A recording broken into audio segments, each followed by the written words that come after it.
There was once a group of dedicated flat earthers who believed the government had been lying to everyone for centuries. They weren't just casual believers, these were the diehard ones who wore globe denier hoodies and hosted secret meetups in pizza shops that had no globes allowed inside.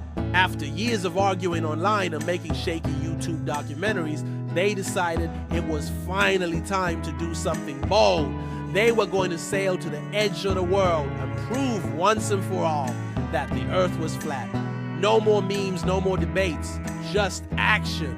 So they organized what they called the Truth Voyage, a luxurious cruise meant to reach the fabled ice wall that they believed circled the edge of the earth.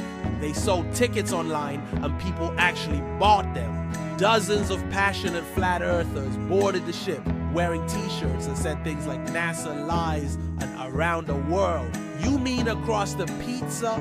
The ship set sail with a full crew, and ironically, it used GPS navigation to chart the course.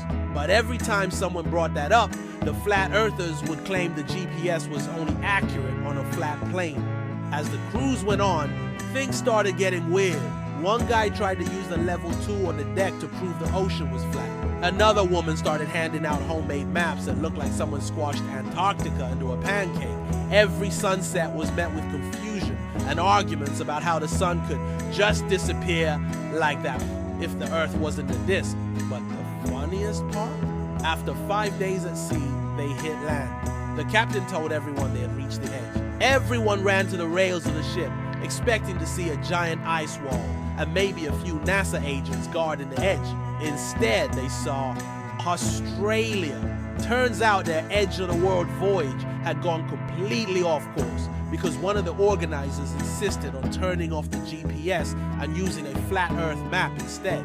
The map was based on a drawing from 1892 found on a form that looked like it was made in Microsoft Paint.